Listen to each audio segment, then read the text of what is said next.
ये 5-5 6-6 मिनट की क्लिप्स है हर टॉपिक की, जो अच्छी लगेगी वो देख लेना, जो आपको लगेगा जिसको देखना ज़रूरी है। ये 5-5 6-6 मिनट में भी आपका काम हो जाएगा। देखो पहला टॉपिक समझो, एजेंट ऑफ नेसेसिटी। क्या बोलते हैं इसको सेक्शन 189 को? एजेंट ऑफ नेसेसिटी, है ना? जैसे है ना पार्टनर इन नेसेसिटी अपन पढ़ते थे, पार्टनर भी तो एजेंट ही होता है फर्म का। क्या बोलता है, एक एक एजेंट नेसेसिटी में अगर काम करेगा तो जो रिमेनिंग जो प्रिंसिपल है उस पर इंप्लाइड अथॉरिटी आ जाएगी रिम्बर्स करने के, है ना? उसको लाइबल रहेगा चीजों को लेके। ध्यान देना, बहुत इंपॉर्टेंट चीज है।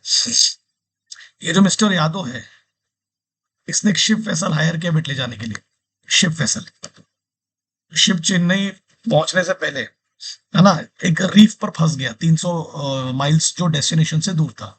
एक रीफ पर फंस गया। मैं इसको थोड़ा सा कलर चेंज कर देता हूँ। अब वीट पेरिशेबल गुड्स है, ठीक है, खराब हो सकता है। तो शिप के जो मैनेजिंग एजेंट्स थे, उन्होंने एक सेल्वर्स को अपॉइंट किया था। उन्होंने अपने एक्सपेंसेस पे स्टोर किया, उसको गुड्स को बचाने के लिए सेफ जगह पे स्टोर कर लिया अपने खर्चों पर। अपने पैसों से स्टोर किया। कार्गो ओनर को भी इन्फॉर्म किया कि देखो भाई हम अपने पैसे लगा के स्टोर कर रहे हैं कि वीट कहीं खराब ना हो जाए।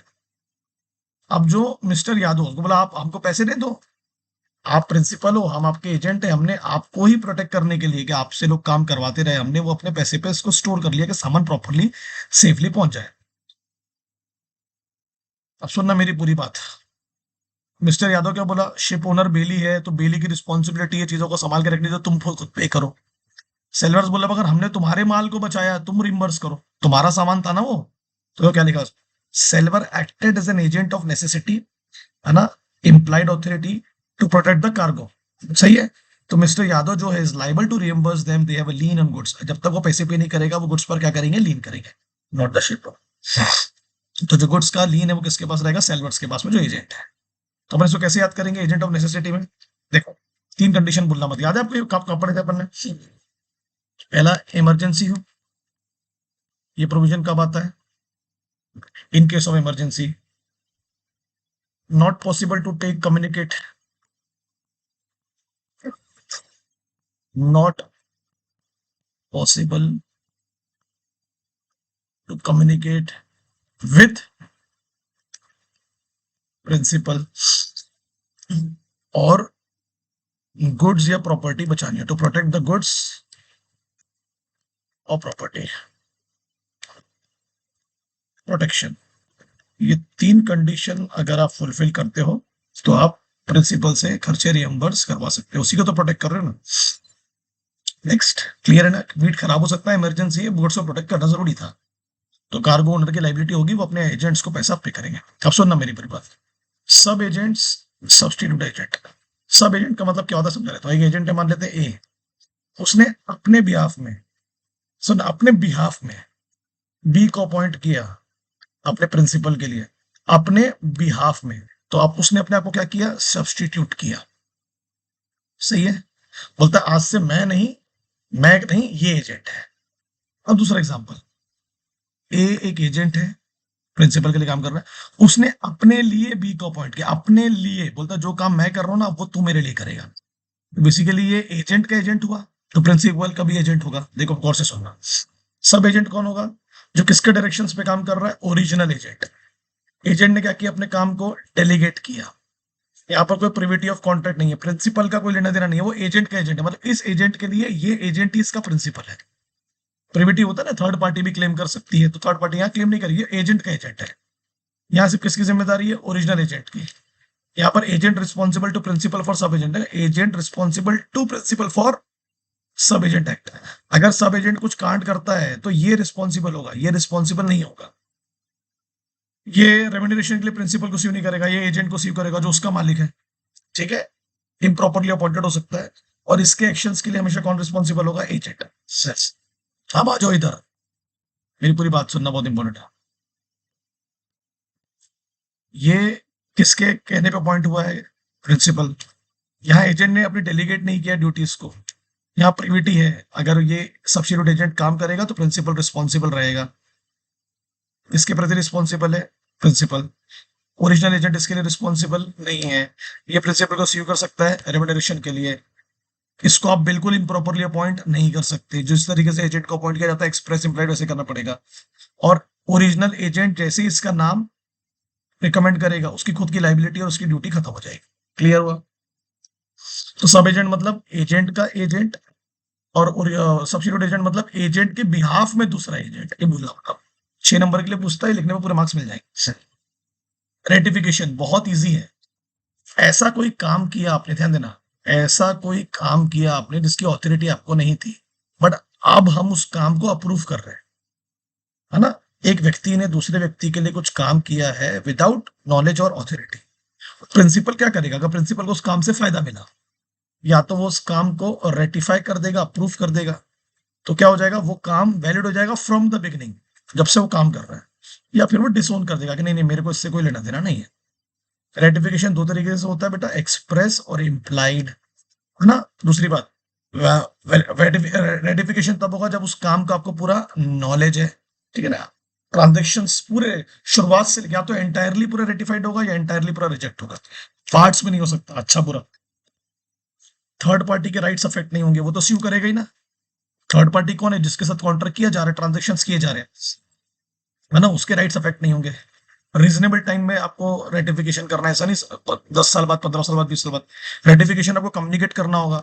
अगर ए ने बी के काम को रेटिफाइड कर दिया, तो सी जो थर्ड पार्टी उसको ये बात तो बतानी पड़ेगी ना कि भाई मैंने इसके पूरे ट्रांजेक्शन्स और एक्शंस को रेटिफाइड कर दिया है।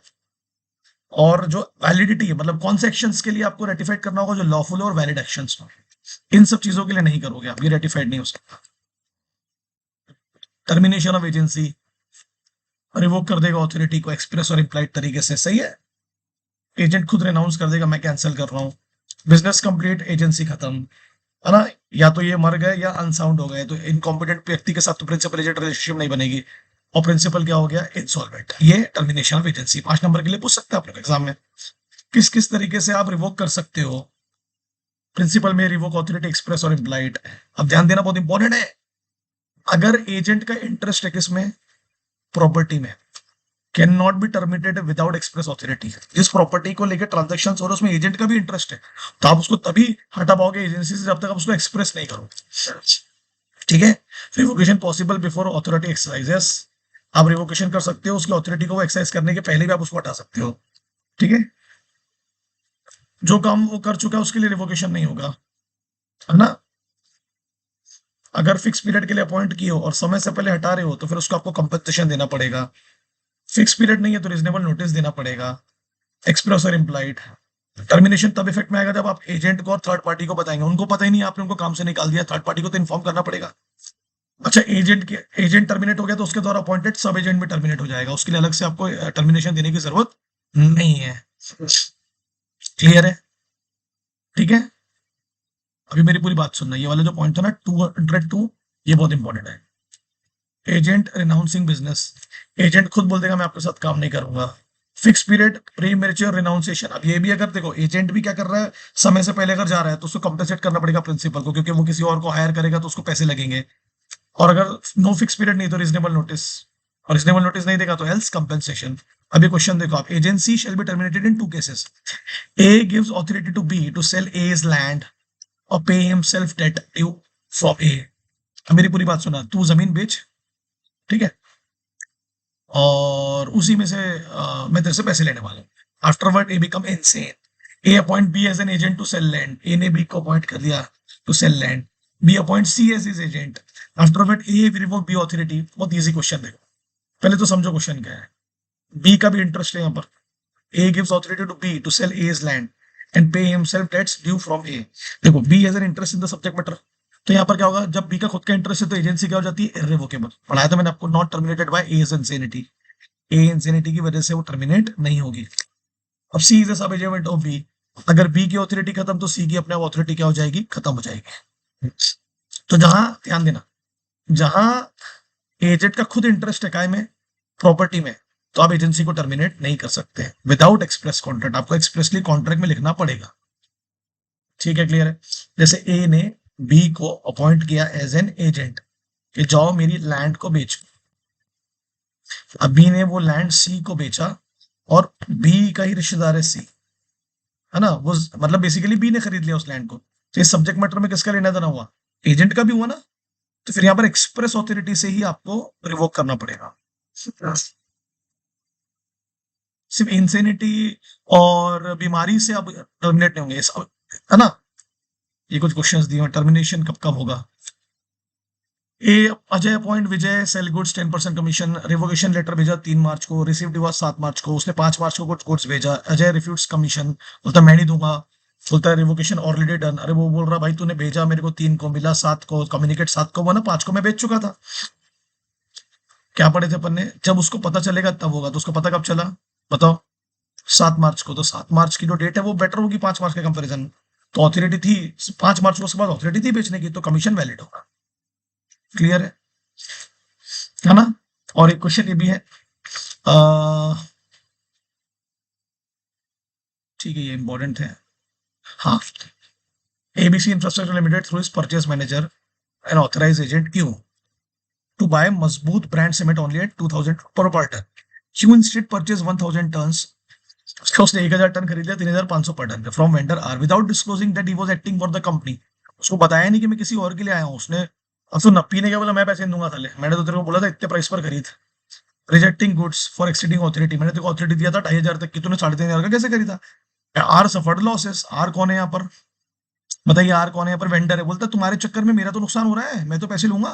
तो क्या लिखा देखो, principal is not bound since X exceed inseparable authority purchase beyond limit as per section 30 exception है। क्यू ने ये बात डिस्क्लोज नहीं की, disclose principal name, Q is personally responsible. R can sue, तो आर कौन है, वेंडर, वो क्यू को स्यू करेगा, है ना, फॉर कंपनसेशन। तो अगर आप प्रिंसिपल का नाम डिस्क्लोज नहीं करोगे तो आप ही को प्रिंसिपल मानेंगे, तो फिर आप ही पर्सनली रिस्पॉन्सिबल रहोगे। पर्सनल लाइबिलिटी टू, बोले बेटा agent to third parties, 4 number के लिए आ चुका है, देखो 2-3 बार आ चुका है। क्या लिखा, general agent can not be personally enforce contract made में, पर्सनली थोड़ा ना करेगा वो, इसके बिहाफ में ही करेगा। पर्सनली बाउंड भी नहीं होगा, can not be CO be sued, आप तो प्रिंसिपल को सीयू करोगे ना, या प्रिंसिपल आपको सीयू करेगा, ये जनरल रूल है। अब एक्सेप्शन देखते हैं। एजेंट कब कब पर्सनली खुद रिस्पॉन्सिबल होगा, जिसके लिए वो काम कर रहा है वो बाहर रहता है, वो देश में है ही नहीं, उसके लिए वो सेल कर रहा है, परचेस कर रहा है, उसने खुद डिस्क्लोज नहीं किया प्रिंसिपल को, वो खुद बता रहा है कि मैं ही मालिक हूं, तो भाई तू ही मालिक है तो तू ही झेल। या तो प्रिंसिपल क्या हो सकता है, माइनर है, अनसाउंड है, इनकॉम्पिटेंट है, ठीक है, आपको पता है। Pretended agent, what is pretended, वो बोल रहा है मैं एजेंट हूं, तो जब पहले है नहीं, अब प्रिटेंड कर रहा है तो झेल, और प्रिंसिपल ने भी तेरे काम को डिसोन कर दिया तो फिर तेरे को झेलना पड़ेगा।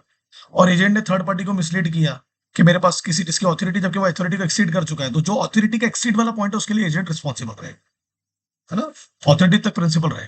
ये आपको पूछ सकता है एक्सेप्शन 5 नंबर के लिए, खत्म, फिनिश, डन। इसको देख के मुझे बताओ जम रहा है क्या आपको, आ जाएगा बेटा, 2-3-4 नंबर तो झोली में आ जाएंगे इसके, सिर्फ देख के खत्म कर दो उसको।